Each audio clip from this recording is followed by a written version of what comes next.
refresh lang tayo kung paano natin ginagawa yung shadow taper. So, syempre kailangan muna natin lagyan ng balabal. Ayusin muna natin ito. And then gamit tayo ng 1.5 na clipper guard. Kasi kadalasang ginagamit ko yung 1.5. Hindi siya masyadong manipis, hindi rin naman siya masyadong makapal. Saktuhan lang sa pagbawa sa patilya at dito sa pinakang gilid.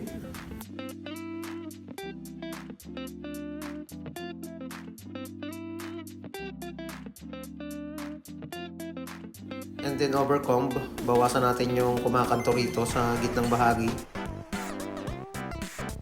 Simpleng proseso lang, hindi naman ito mahirap gawin, itong shadow taper.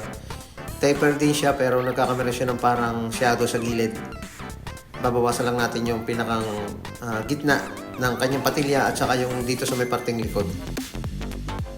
Gamit tayo ng trimmer. Ayan, bawasan natin yung pinakang gitna. I-keep natin yung kabilang gilid ng sidebars.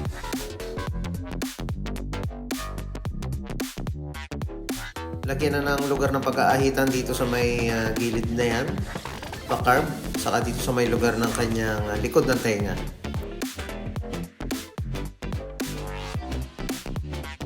Ipisa na rin natin yung likod. Rekta na natin yan para i-blend na lang natin gamit ang clipper. And then next natin 0.5 na clipper guard sa paunti-unting pag-blend. Ganyan lang yung proseso na pwede mong gawin kapag gagawa ka ng shadow taper.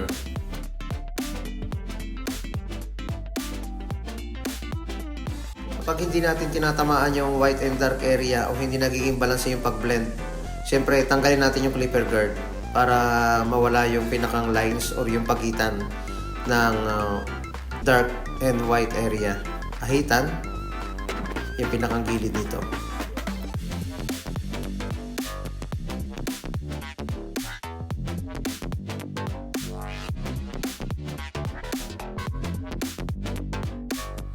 And then bawasan natin ng konti ang haba ng kanyang buhok.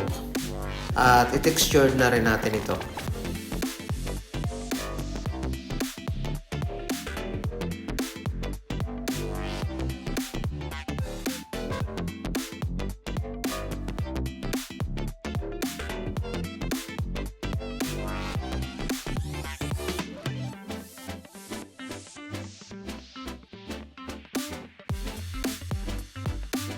Kaya natin tinitexture yan para mabawasan yung bigat.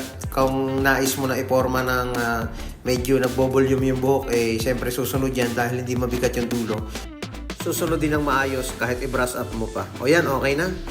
Yan yung resulta ng shadow taper na ating ginawa.